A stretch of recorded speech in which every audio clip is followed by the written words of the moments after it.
नमस्कार, DV news की बड़ी खबरों में आपका स्वागत है। मैं हूं आपके साथ नेहा। आज हम इस बुलेटिन में बात करेंगे दिल्ली में आज किस योजना को मिली मंजूरी, जानेंगे भारत की उस डील को जिसे सुनकर कांप जाएंगे दुश्मन, और जानेंगे क्यों गुजरात पहुंचकर राहुल गांधी ने कह दी मन की बात करेंगे बजट सत्र के दूसरे चरण में चुनौती बनेंगे कौन से बिल, जानेंगे आतंकी उल्फत हुसैन कौन जिसे यूपी एटीएस ने किया गिरफ्तार, और आखिर में बात करेंगे एमपी के उस गांव की जहां किया जा रहा सोना होने का दावा। लेकिन इन सभी खबरों से पहले एक नजर आज की कुछ हेडलाइंस पर।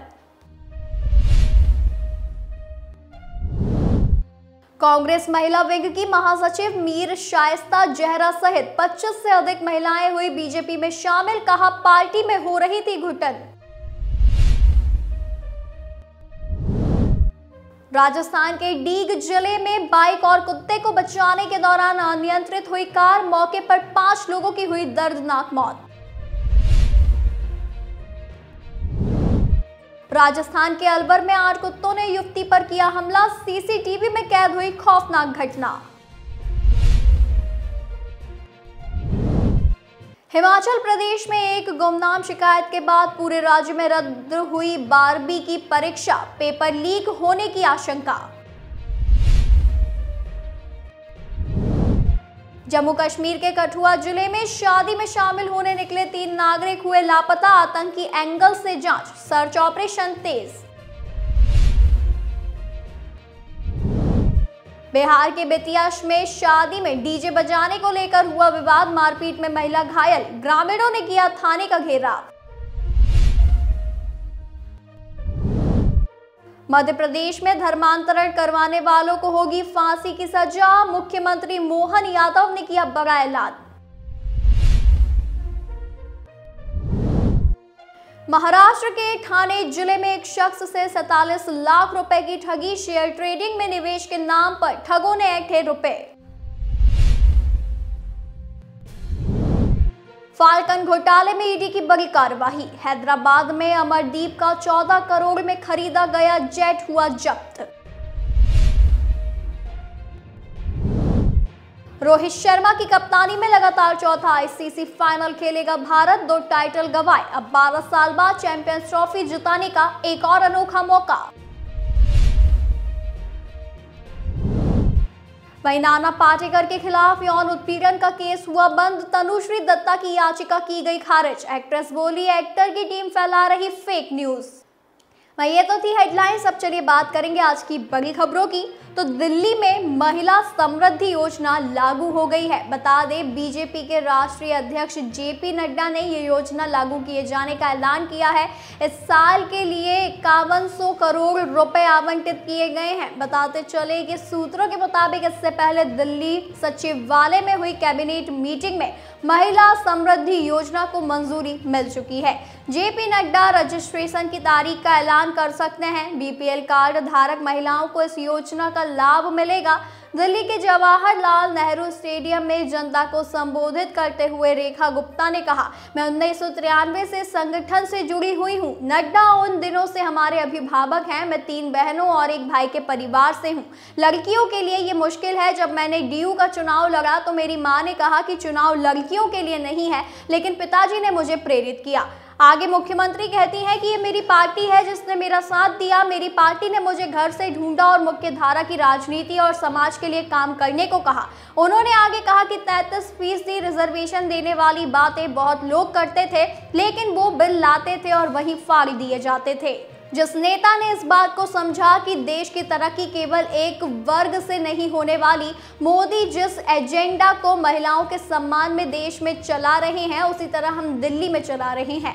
रेखा गुप्ता ने कहा कि केंद्र सरकार के साथ हर वो काम करने की प्लानिंग हो चुकी है जो दिल्ली को और अधिक सुरक्षित और समृद्ध बनाने वाली है। पिछले 15 दिन में हमारी सरकार ने उन अनेकों योजनाओं पर चर्चा की जो दिल्ली की बहनों के लिए बहुत जरूरी थी।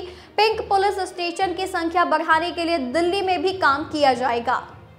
भारतीय सेना के मुख्य युद्धक टैंक यानी T-72 अब और ज्यादा ताकतवर बनने जा रहे हैं।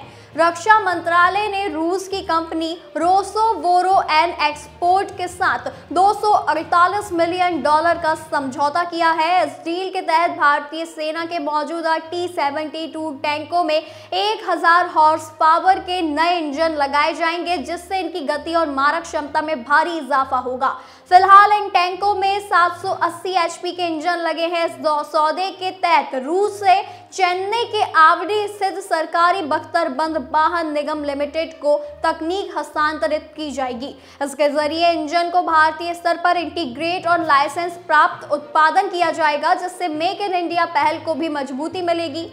T-72 टैंक भारतीय सेना के बख्तरबंद बेड़े की रीढ़ माने जाते हैं। नए इंजन लगने से सेना की गतिशीलता और आक्रामक क्षमता में जबरदस्त बढ़ोतरी होगी। ये डील ऐसे समय पर हुई है जब सरकार ने हाल ही में T-72 और T-90 टैंकों के आधुनिकीकरण को मंजूरी दी थी। भारत वर्तमान में 2400 से अधिक T-72 और 1200 T-90 टैंकों का संचालन करता है।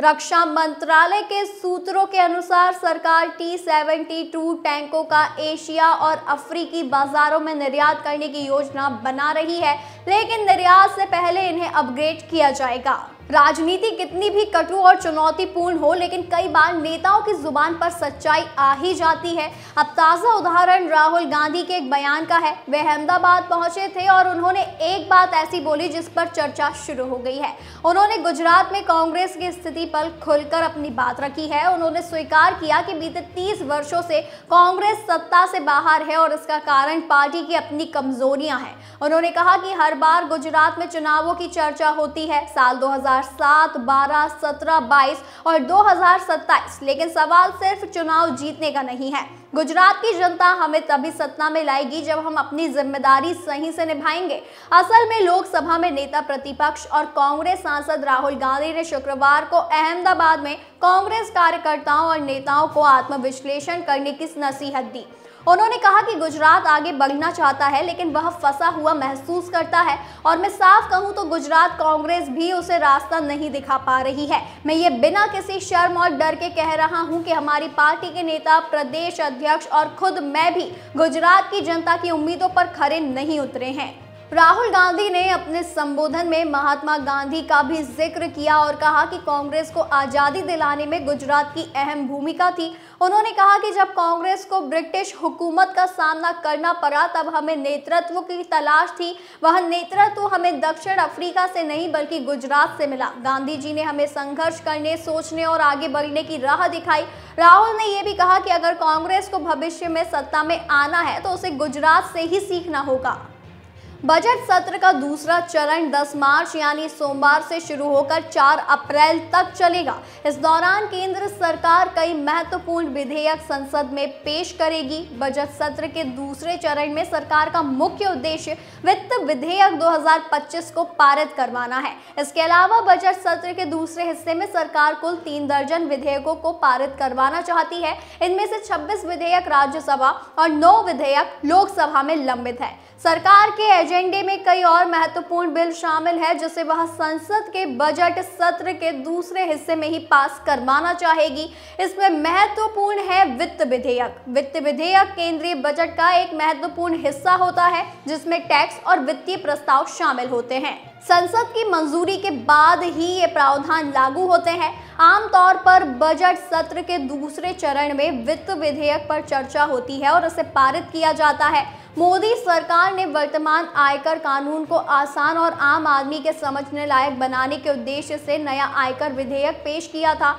ये विधेयक मौजूदा आयकर अधिनियम 1961 की जगह लेगा। वित्त मंत्री निर्मला सीतारमण ने 13 फरवरी 2025 को लोकसभा में इस विधेयक को प्रस्तुत किया था। उसके बाद ये विधेयक संसद की सेलेक्ट कमेटी के पास समीक्षा के लिए भेजा गया है। सेलेक्ट कमेटी इस बिल पर कई दौर की बैठक कर चुकी है। संभावना ये है कि बजट सत्र के दूसरे चरण के दौरान समिति ये रिपोर्ट सौंप सकती है और सरकार इस विधेयक को चर्चा करने के बाद पारित कराने का प्रयास करेगी। वक्फ विधेयक 2024-14 संशोधनों के साथ सदन से सरकार के पास आया था। कैबिनेट ने संशोधनों को मंजूरी भी दे दी है। बजट सत्र के दूसरे हिस्से में सरकार इसके पास कराने का प्रयास करने वाली है। उत्तर प्रदेश से एक बड़ी खबर सामने आ रही है। होली से पहले पुलिस को बड़ी कामयाबी हाथ लगी है। पुलिस ने पुंछ जिले में रहने वाले खतरनाक आतंकी को धर दबोचा है। इस घटना के बाद पूरे इलाके में हड़कंप मच गया। खबरों की माने तो पकड़े गए आतंकी पर पुलिस ने 25,000 रुपए का इनाम रखा था। आतंकी पिछले 18 सालों से फरार चल रहा था। लंबी तलाश के बाद आखिरकार पुलिस ने उसे गिरफ्तार कर लिया है। यूपी एटीएस ने मुरादाबाद से आतंकी को हिरासत में लिया है। उल्फत जम्मू कश्मीर के पुंछ का रहने वाला है। जानकारी के अनुसार आतंकी उल्फत हुसैन उर्फ मोहम्मद सैफुल इस्लाम मलिक 18 साल से पहचान छिपाकर मुरादाबाद में रह रहा था। उल्फत पाकिस्तानी आतंकी संगठन हिजबुल मुजाहिदीन का आतंकी है जो 18 साल से पुलिस से बच रहा था। सूत्रों की माने तो उल्फत ने पाक अधिकृत कश्मीर से आतंक की ट्रेनिंग ली है। ट्रेनिंग खत्म होने के बाद उल्फत को यूपी के मुरादाबाद भेज दिया गया। इसके पीछे हिजबुल मुजाहिदीन की कोई बड़ी साजिश हो सकती है। उल्फत किसी बड़ी आतंकी घटना को अंजाम देने के लिए मुरादाबाद आया था। हालांकि ये पहली बार नहीं है जब पुलिस ने उल्फत को गिरफ्तार किया है। इससे पहले 9 जुलाई 2001 को कलकत्ता ट्रेन में उल्फत को पकड़ा गया था। इस दौरान उल्फत के पास बड़ी संख्या में हथियार बरामद हुए थे। इस लिस्ट में AK-47, AK-46 और 2 pistol, 30 bore, 12 hand grenade, 39 timer, 50 detonator, 37 battery, 29 kilo विस्फोटक, 8 मैगजीन और यहां तक कि 560 जिंदा कारतूस का नाम शामिल है। 2001 में गिरफ्तार होने के बाद उल्फत को जमानत मिल गई थी। जमानत मिलने के बाद से ही उल्फत फरार चल रहा था। ऐतिहासिक असीरगढ़ किले की वजह से चर्चा में रहने वाला मध्य प्रदेश के बुरहानपुर का असीर गांव अब सोने के सिक्के की खुदाई को लेकर चर्चा में बना हुआ है। बताया जाता है कि 4 महीने पहले यहां के खेतों में सोने के सिक्के की अफवाह फैलने पर ग्रामीणों द्वारा खेतों में खुदाई की गई थी। वहीं अब 3 दिनों से ग्रामीण फिर खेतों में खुदाई कर रहे हैं। खुदाई करने का वीडियो सोशल मीडिया पर वायरल भी हो रहा है, जिसमें देखा जा सकता है कि कैसे लोगों की भीड़ आधी रात को मोबाइल टॉर्च के उजाले में खेतों को खोद रही है।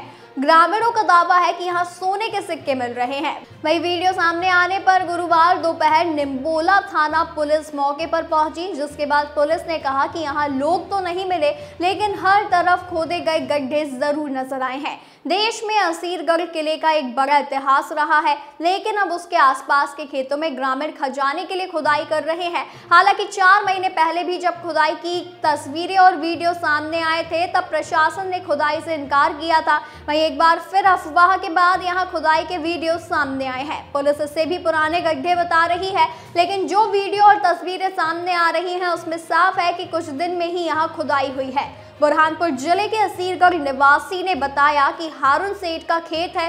ग्रामीणों का कहना है कि खेत से सिक्के निकल रहे हैं। यही वजह है कि ग्रामीण शाम 7 के बाद खेतों में पहुंच जाते हैं और रात 3 बजे खुदाई करते हैं। इसके चलते खेत मालिक भी परेशान हो गए हैं। हालांकि बुरहानपुर जिला पुलिस अधीक्षक देवेंद्र पाटीदार से इस बारे में मीडिया ने पूछा तो उन्होंने कहा कि आप लोगों ने बात संज्ञान में लाई है, ऐसे में जांच करवाई जाएगी। जांच के बाद एक्शन भी लिया जाएगा। ये तो थी आज की हमारी कुछ खास और बड़ी खबरें। ऐसी ही जानकारी के लिए बने रहिए DB न्यूज़ के साथ।